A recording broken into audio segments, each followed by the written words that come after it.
Welcome to Fossils and Fiction, a podcast exploring cultural and scientific ideas about dinosaurs.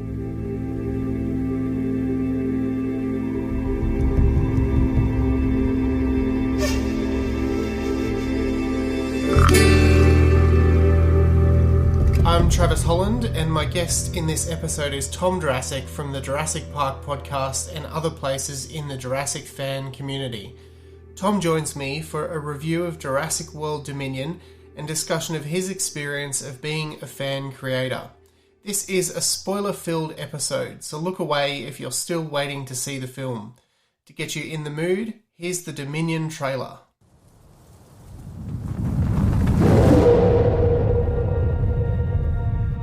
I wanted to show them something that wasn't an illusion.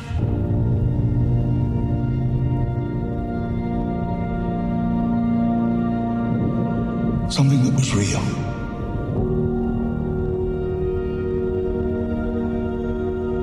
Something that they could see and touch.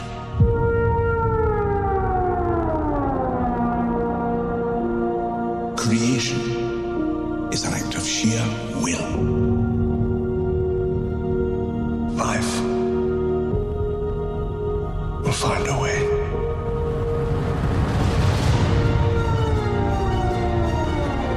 We can't keep her here forever. They find her, we're never going to see her again. We got to protect her. That's our job. Humans and dinosaurs can't coexist. We created an ecological disaster.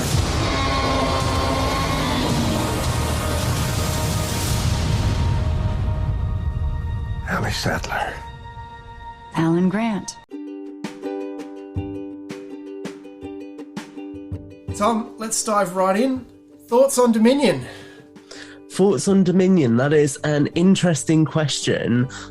It's a good film. It's a fun film. I really enjoyed a lot of elements of it. I would say that it potentially has some pacing issues, and it doesn't necessarily follow up on everything in a post-Fallen Kingdom world that I was perhaps expecting it to touch on. But I enjoyed it for what it was, you know. There were a lot of fun sequences, some new dinosaurs, some cool characters. So it was a fun ride. It just perhaps wasn't my favourite Jurassic film, which I think is fair to say. Well, you know, nearly everyone says that, of course, Jurassic Park is their first favourite, and nothing's going to top that, I don't think. But look, I really enjoyed Dominion. I thought it was good. You're right, there were some great new characters. I cannot wait to see what Ramsey Cole and Kayla get up to, and Soyona Santos even. I'm really looking forward to seeing what they get up to. Some good dinosaurs. I think the first time for a Jurassic film, it really drew on influences outside of other monster movies, in a sense. You know, Jurassic's always drawn on other dinosaur films and monster movies, but that sequence in Malta was like Bond all over. Yeah. You know? And almost the underground sequence, my wife commented, this feels like Star Wars. Like it was going down into the cantina in Mos Eisley. So that kind of thing was a little out of place, but it was an amazing sequence, I thought.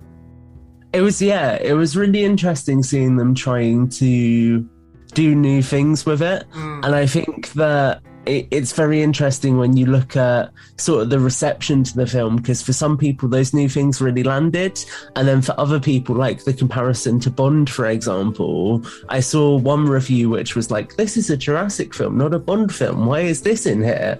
And I'm like, well, it all depends on how open you are to changing the format of the film, I guess. And I think people forget that Jurassic's format traditionally has been very restricted because it's on an island. There's only certain things you can do with that and only so many places you can go. Whereas when you open that up more broadly, of course it's going to change because there's so many scenarios that you can never do beforehand.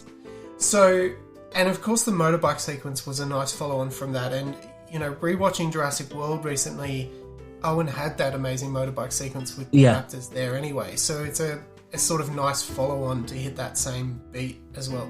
For me, the thing that made that sequence feel so Bond-like was almost not the chase itself, but finishing the chase and then getting on a plane and flying somewhere else. Like the thing that Bond does, right? It's like you do this huge race through a city and then he flies off somewhere else.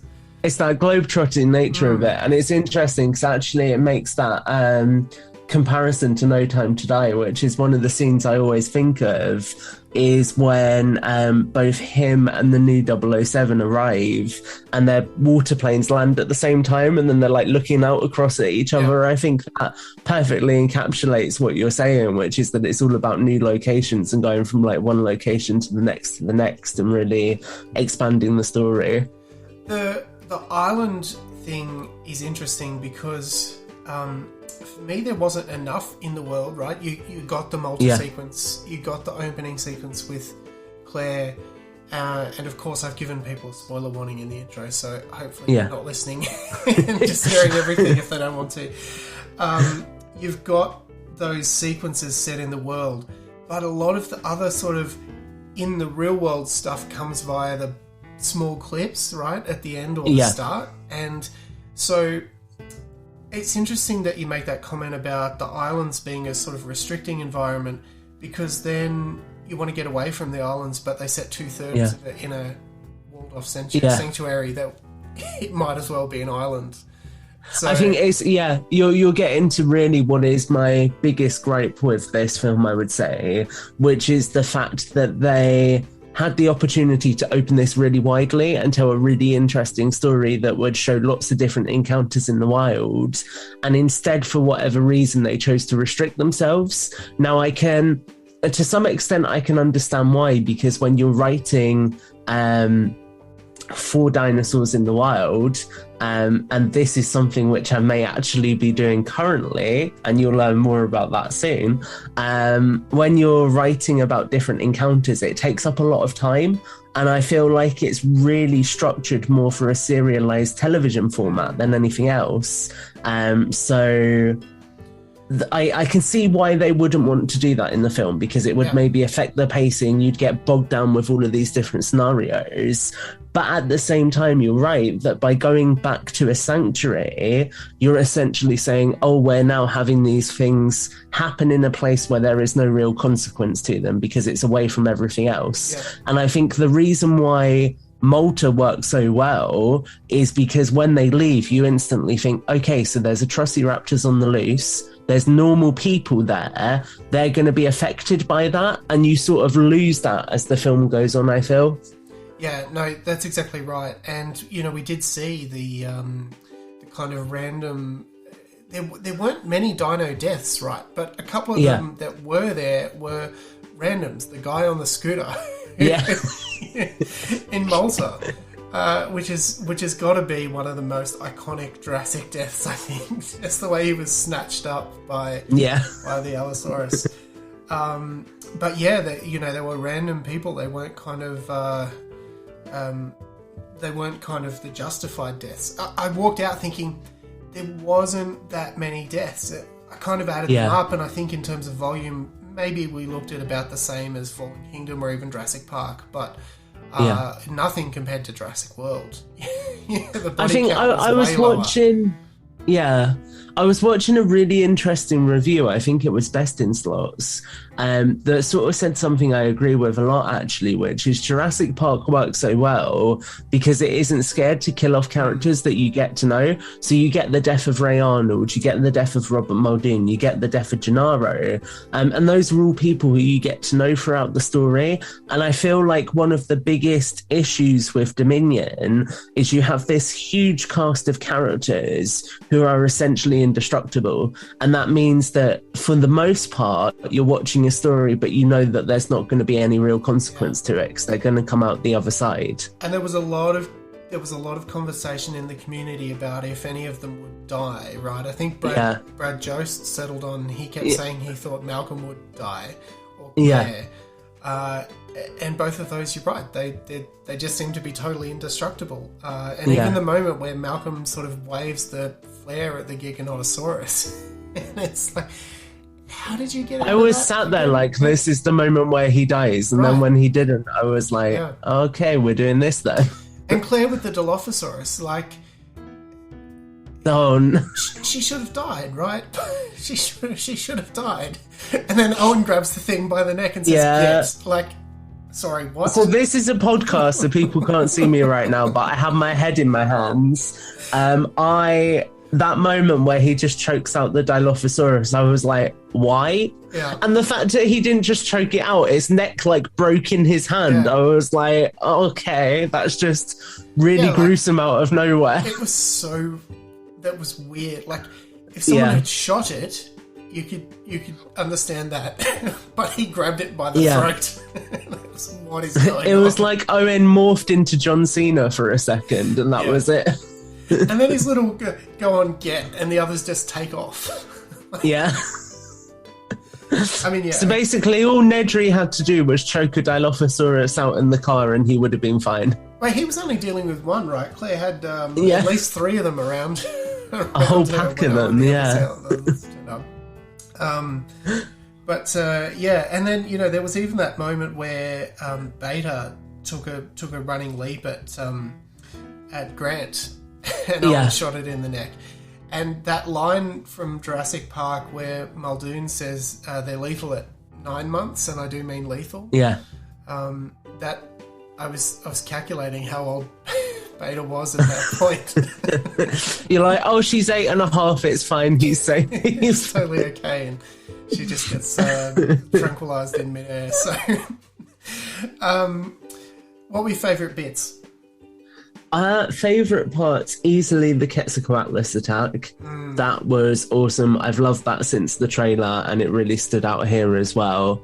I actually think what really stole the show for me was a lot of the sort of build-up of Biosyn, and it's weird because I feel like there wasn't enough of it in the film, but what was there was really cool, and I really like I've seen the comparisons with Tim Apple. Well, his name's Cook. not Tim Apple. Yeah, Tim Cook, yeah. I always say Tim Apple after that meme. But yeah, I've seen the comparisons with Tim Cook, and I think that comparison for Dodgson is really accurate. And I just love the portrayal of his character. And I feel like he's sort of mellowed a bit since we last saw him in Jurassic Park. So you get this character who isn't able to do as aggressive things as we've read about in the novels, and so he just gets frustrated because he doesn't have the ability to control it all. Go ahead. Yeah, Dodgson was really interesting for me. I thought he was well portrayed because, in the novels, he's vicious. He throws Sarah Harding off the boat. He allows his scientist friend, whose name escapes me, to be eaten as well. Yeah, King, isn't it? King. No. Yeah. No, the other one. Yeah. Basilton. Yes, you're right. Yeah. But he kind of sacrifices him in order to get away, right? To the Rexes. But by the time of Dominion, he's a much older character. He's a character who film audiences don't know, but even aside from that, I thought that they portrayed him true to who he has become. Yeah. And actually, he was pretty vicious, right? Yeah, he didn't push anyone off a cliff into the gaping maw of a T-Rex, but he stopped the Hyperloop in the caverns, knowing there were Dimetrodons down there. He turned off the air defense system to have Kayla's plane taken down in the first place. So he was pretty vicious. Yeah. He's not really... So I think it's interesting, actually, because perhaps our portrayal of Dodgson is him, in the novels at least, being vicious by his own hands. But in this, he's vicious by his actions instead. And you were spot on that he's doing things that have that impact. Yeah, exactly. And I do think the way the whole Biosyn facility was portrayed was really cool. And I know, again, there's so many comparisons with Apple, but I think it just works really well. And I'm really excited for the Evolution 2 DLC, actually, because we get to play with that sandbox. I can't wait. As soon as I was thinking today, is there a good model of that out there somewhere? Because I want the thing in Lego. Yes. My God. I want to try and build it in Lego, probably at mini scale, not minifig scale, because it's too big. But that would be huge. Yeah, it's because it's what, at least, well, it's as tall as the Giganotosaurus and the T-Rex. Yeah, at least. So it's a pretty tall building. It is a huge building. Yeah, and big enough to contain all those dinosaurs inside. Yeah, inside the circle. So, but I want more details about that building. It is such an impressive building. It's probably the best building I think we've seen in Jurassic Park.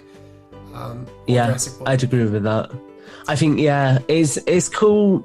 I really like actually how they had the aesthetic for Biosyn, and this is something I was talking to someone about the other day, because I feel like InGen is a little bit more rugged and militarized. So I always, when I think of InGen, I think of that clip of the MRAP on the beach when Hoskins calls them in, and you get that like security side of them, which you see in a lot of their architecture.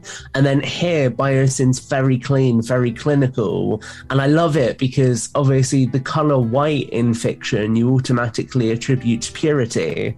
And here they're anything but, because they're actually an evil organization which is trying to do the pure thing of saving the dinosaurs, but it's all ethically and morally bankrupt. And Everything I find that whole contrast cool. Everything that Biosyn has is clean and sleek, right? Whereas you're right, InGen has a totally different aesthetic, and particularly in the later movies, you know, there was the kind of island feel to the original Jurassic Park, but by the time you get into Lost World, and even when InGen rolls out in Jurassic World, they're fully like a militarized industrial company, you know, and InGen took control of Masrani as Jurassic World fell, right, and they were crazy. So we've talked about the favorite bits. What bits didn't work for you? And you've touched on a couple of these already, but I tell you one thing that really didn't work actually for me. It was the comedy cameos. So the moment with the barista particularly, I know one of my friends really liked that, but for me, it kind of pulled me out of it for a moment. And I was like, am I watching a Jurassic film?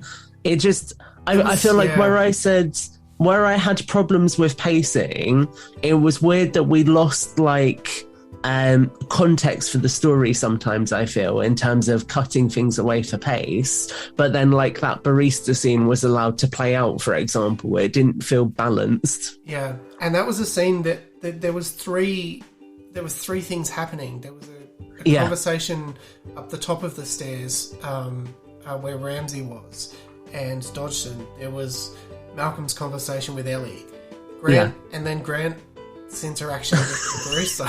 It was like three things going on at once, but you're right, it played way too long.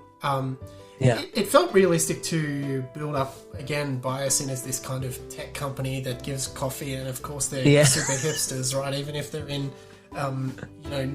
isolated in the middle of nowhere, Italy, rather than San Francisco. But no, you're absolutely right. What about the locusts?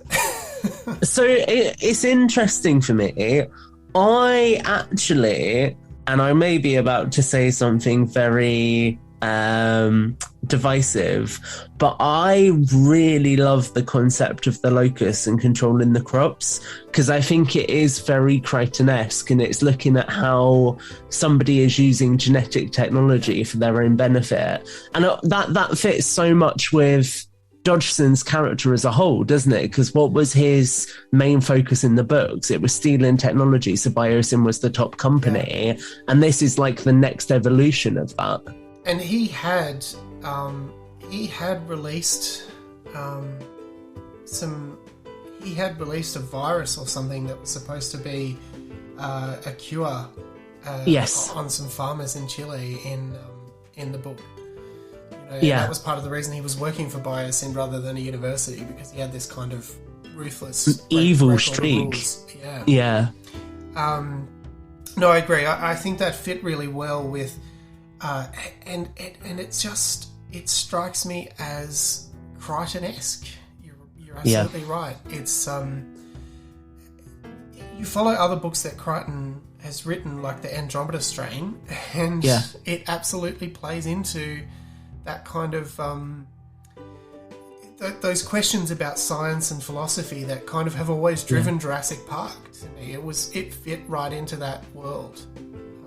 Yeah, I think it's a really interesting modern study as well, because obviously at the moment with the world we're in currently, a lot of prices of everyday things are increasing and there are problems with things like food. So it kind of tackles that ethical question of people profiteering off of something that should be a fundamental human right as well. And it then ties in really interestingly to that idea of, I guess, dominance within the technological sphere as well, doesn't it? And how these companies are often morally repugnant because they're on a quest to be dominant, and in that quest they may inevitably do things that are not necessarily the most ethical decisions. I think you can draw so many comparisons, which is where Jurassic Park really has this timeless value, is the fact that the story at its core is messing with something that we should never have messed with before we fully understood it.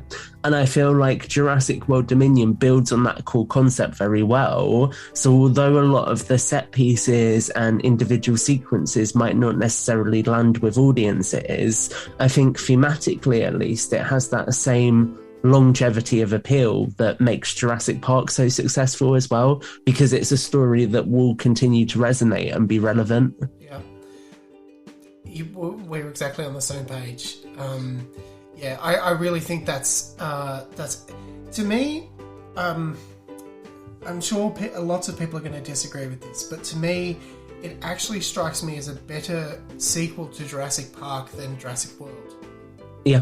Right. Now, it obviously follows plot-wise from Fallen Kingdom, but thematically, it seems like it fits better after Jurassic Park than Jurassic World, to me. I can see that, yeah, because it's almost taking that technology and taking the next step with it, isn't it? Whereas Jurassic World is taking that technology and rebuilding it and doing it again. This is like saying, okay, what technology do we have and how do we build with that further? Yeah. I saw an interview with Colin Trevorrow, and he was asked, would someone reboot the series and start again? And he kind of said, well, good luck, because whoever does that is having to redo Jurassic Park, and good luck recreating what Spielberg recreated. I'd love to see a reboot, by the way, because there was so much that wasn't used in the film that was in the book that was amazing, and I'd love to see that. But he did that, right? I mean, that's what Jurassic World was. It was a reboot of the idea. Yeah, exactly. To build the park. So... yeah, it was, for all extensive purposes, a reboot that just sort of had elements of the classic interwoven into it, so it felt like more of a continuation than a restart. But it is essentially the same thing, and it's just doing it in a more modern era where they can then build on that technology as well. This is probably heresy as well, but Malcolm felt a little hollow to me, I thought. Yeah. The amount of people I've seen who have said that it just felt like Jeff Goldblum playing Jeff Goldblum. And I do get that to some extent. I feel like there would have been... It's just... I don't think Malcolm would ever take a job with Biosyn because he is a chaotician. It just doesn't really make sense to me. No. And he made the point. He said something about, I got a lot of mouths to feed or whatever, five kids. But like, really though, is this what you would be doing? Clearly, the book didn't do that well, right? Right, the book. That's exactly right. But he just felt like he was just repeating the lines just because that's what he says. It didn't offer any new insight on this occasion. I will say, this is maybe jumping the script a little bit here, but he did have the best line, I think, ever, which was, "It's always darkest just before eternal nothingness." That line and his delivery cracks me up every time, and Sam Neill just being like, "What the hell are you saying? What does that even mean?" Yeah. I love the little... immediately after that scene where Malcolm was giving the talk, I love the little cameo from Emily Carmichael, the writer. Yeah, that was really it's cool. Emily right in the middle of the group. Okay, which of the new characters do you want to see in the future? We talked about a couple of the new characters, but who could really take the franchise forward or in different directions? So I think Ramsey and Kayla have some good potential, like you say. I almost feel like Ramsey could be the catalyst for a spin-off TV series that's trying to recontain the dinosaurs again. I think that could be quite interesting. I think Soyana, like you say, there's definitely potential to explore more with her there. Yeah, she had connections to Riyadh and Germany and places that we've never seen in Jurassic. So there's a lot of groundwork being laid there, which is really interesting, and it also again hints at the global scale of the dinosaur problem as well, even if it's telling us rather than showing us. But I think the person I really want to see more of, and I have a feeling we're going to get this with Camp Cretaceous season 5, is Lewis Dodgson. I think seeing how Biosyn has developed since 1993 to get to the point where it is now would be really cool. Because obviously we see the Barbasol can, and it's just there. We don't know how it got there. And again, the Barbasol can was something that the community built up as being this huge thing. And it was just there on his shelf for 30 seconds. I've got to confess something to you. So I learned ages ago that the guy who has the cameo in the CIA office, who looks a lot like Dennis Nedry, I learned about a year ago that he was going to be in the film. Yep. And obviously there was that comment from ILM about the Barbasol can going to set as well. So I was like, oh my God, they're doing a 1993 flashback. You have no idea how disappointed I was when I've been speculating for a whole year to realise that guy was just in the film for a cameo. Yeah. I was just like, you really got me good. Is that all they did with the Barbasol can? Yeah. Although, interesting, it's now been lost again at the hands of the Dilophosaur. The claws. It has. I liked that. I liked that parallel at the end as well. I thought that was quite cool, how Dodgson essentially dies in the way that Nedry does. Yeah, I thought he was going to die when they stopped the Hyperloop. I thought he was going to get done by the Dimetrodons. That would have been so cool. And that would have been amazing, but it had to be the Dilophosaur. I was like, why is this thing even in the cavern? But it doesn't matter. I thought that was genuinely, and this is something else that I really like with this film actually, is there's moments where Trevorrow really experiments with horror in a way that I don't feel like Jurassic has done for a long time. And like that sequence where you have the blue low light with the Dilophosaurs just felt so tense, and I was like, I want a whole film that's like this. They were actually the most menacing dinosaurs in the film. Yeah. Right? With the Claire and then that sequence. Yeah.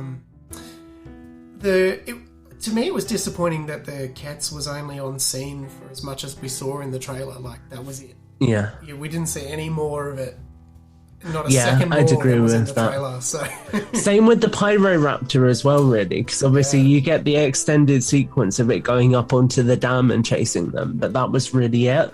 And I will say some of those moments felt a little bit jarring, like that Pyroraptor literally appears out of nowhere.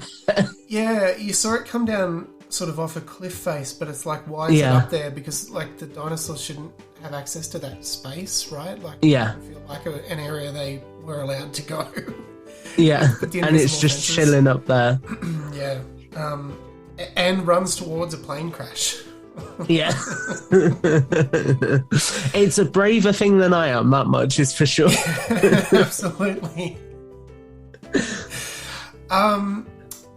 Anything else you want to say about Dominion for this podcast? I'm sure you've got other appearances and other material when you're going to get a chance to talk it out. I would just encourage people, if you've not seen it at the time of listening to this, please do go and see it. Because I think a lot of the critics' reviews, for whatever reason, have been really, really brutal towards this film. And I don't think it's nearly as bad as they make out. I think there's definitely things that I thought didn't land as well, as we've spoken about throughout this podcast. But also there's a lot to really enjoy with this. And I think if you're a fan of the Jurassic franchise, then you're doing yourself a disservice by not experiencing it. So just get out there, watch it, form your own opinion, and then come back and share that with other people and have discussions about it, because that's what it's all about, is working out what we enjoy, what we don't enjoy, and forming those opinions and having discussions around them. Fully agree, Tom. And to change pace, I wanted to also, while I've got you on the line, have a chat about your journey as a sort of Jurassic fan creator. Sure, yeah. So I think I started back in 2018, which was crazy. So I was actually really into Halo for a while, and I've been doing content creation on and off since I was about 15 years old. So it's been quite a long time. And I was doing a lot of stuff for the Halo community for a while, and then I kind of fell out of love with it. And it was at this weird time where Primeval as a TV show had just finished, and I wanted to find something else dinosaur related. So I watched the first 3 Jurassic Park films, and it just so happened that right as I got into the franchise, Jurassic World was coming out. So I got to see that as well. And I was then like, okay, let's see who else is out there, what's going on in the community. And I kind of slowly started dipping my toe in the water with that. And then really around the release of Fallen Kingdom, I was sort of a fully fledged member of the Jurassic Park podcast, started doing some guest reviews on Jurassic collectibles as well, and have really just built out from there, and just enjoyed sharing in conversations around the franchise, sharing toy photography, playing the video games, all of that kind of stuff. And it's just been really a process of finding a lot of like-minded people who I can share that with, and actually getting a lot of energy back off of the people I share that with as well. This is probably an impolite question, but you said that you sat down and watched the first 3 Jurassic films. Yes. Were you alive when they came out?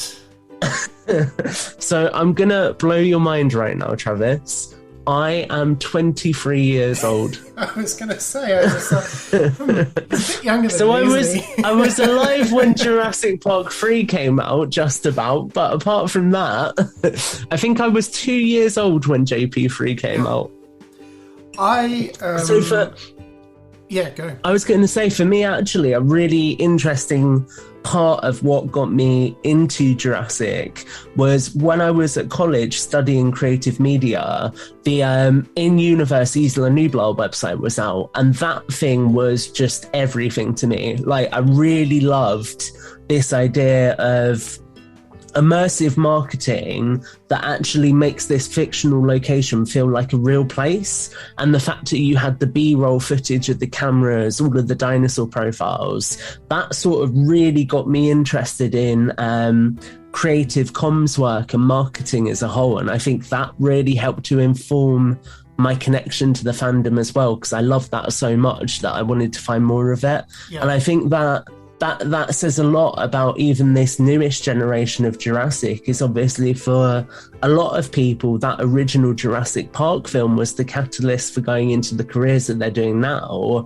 But for me, actually, I think a big reason why I'm doing marketing now can be attributed to Jurassic World. So it's interesting seeing those parallels there.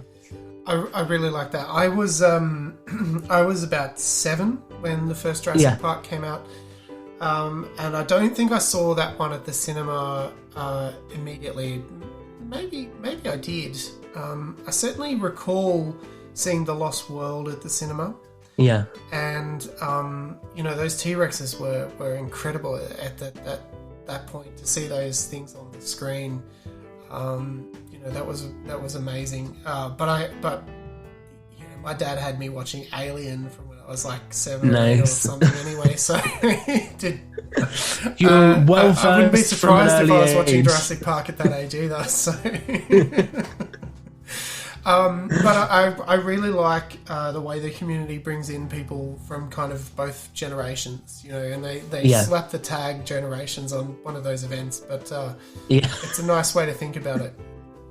It is. I have to admit as well, I love how welcoming the community is to new people as well. Like the Jurassic Park podcast, for example, I remember I just emailed Brad one day and was like, hey, I've got this segment on X, Y, and Z. Can I air it? And he was like, yeah, go for it. And that's then now grown into its own thing where I get to do stuff with Frontier and other people, all from him just being open to going, yeah, do you know what? Go for it. Just send me a segment and we'll air it. And I think that's really unique in this fandom, is there's not as much factionalism as I think there are in other online fandoms where people aren't so precious about their own content. Yeah. It certainly is welcome. I have to say, even though being a lifelong fan of the franchise, I've really only been active in the fandom for a couple of years. But I've found exactly that. Everyone wants to talk because we all just love the films and we love dinosaurs and we just want to talk about them all day. Exactly. You can't find enough people in your household or in your workplace or whatever. There's only so many times my parents will listen to me talk about a T-Rex. Yeah, look, absolutely. Absolutely. You mentioned Frontier, and I know you've done a bit of work with them, and without sort of, not to criticise them or Universal or anyone else, but what do you think that fans and creators need from the rights holders? What do we need as fan creators to help us embrace the franchise as best we can? I think it boils down to a willingness to listen and engage, and actually and this is something that I can say Frontier are really good at, is looking past sort of numbers and things and impressions and all of that marketing data. It can really hold you up, and actually thinking about meaningful engagement and thinking about how you can really have a positive impact within that space so that people want to work with you. And I think we're really lucky that actually a lot of the license holders in the franchise, people like Fnatic, for example, really are big fans and they want to engage with the fans. So it's just continuing to do that, really, and continuing to build that out. And especially, on the Universal front, they've been a lot more open to doing fan events more recently. So I think it's just more of that, more of listening to what the fans want, and actually building a community around this brand. So even when there is, say, a lull in the content that's out there after Dominion, for example, there's still a place where people can go and hang out, and there's still sort of that evergreen longevity for the brand as well. It's not just going from film to film, it's a lot more longer term. Yeah, absolutely. Before I go back to the questions that I kind of flagged with you, we were talking about the Bulbasaur can, and you mentioned Camp Cretaceous. Yes. I'm excited to see now, though. I'm more excited for Camp Cretaceous because we all know what's coming, and there's been a preview there showing the Bulbasaur can in Camp Cretaceous. So we assume that that's the place that it's actually going to come back into the story. I am just going to say, isn't it rather interesting that part of Manticore Island looks very similar to some of the Biosyn facilities? And I would also say, if you look very closely at the trailer, you can pause it and there is a man with glasses and grey hair. So a lot of people have said to me that that's just Kenji's dad and it's a weird angle, but I'm not convinced. I have a feeling that Manticore and Biosyn are more intrinsically connected than many people realise. Yeah.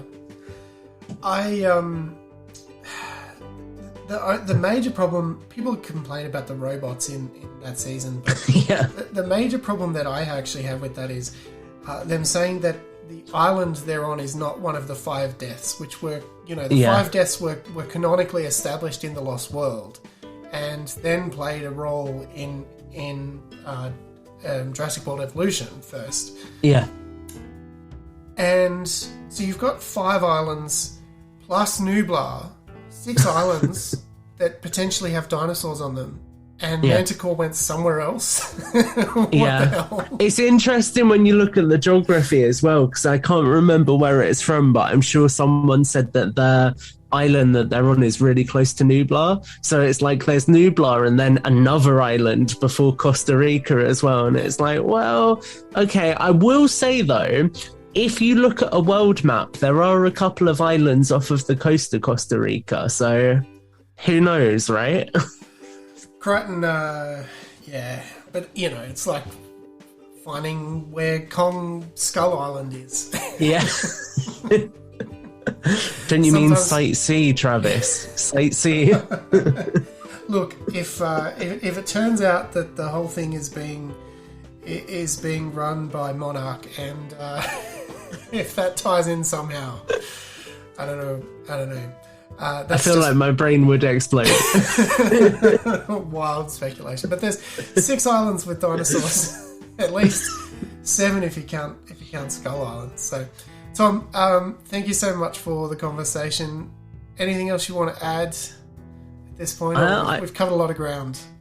Yeah, I feel like we're all good. I've really enjoyed doing this, so thank you so much for having me on to do this. It's been a lot of fun. No problem. Where can people find you and follow your work online? If this conversation hasn't put you off following me online with all of my conjecture, then feel free to come and find me at Tom_Jurassic, and also check out the Jurassic Park podcast, Collect Jurassic, and Jurassic Collectibles. Thanks so much, Tom. Really appreciate it. Thanks to Tom Jurassic for that wonderful conversation. If you'd like to be part of a future episode of Fossils and Fiction, you can send us a link via social media to a voice file, or send a voice message via our Anchor profile. Thank you for listening to the Fossils and Fiction podcast, produced by me, Travis Holland, with the support of Charles Sturt University. The podcast theme music is Sonora by Quincas Morea via the YouTube audio library. Find more content on our social media channels: Twitter, Facebook, YouTube, Instagram, and TikTok. Show notes are available on the website fossilsfiction.co. You can subscribe to the podcast on all major podcasting platforms.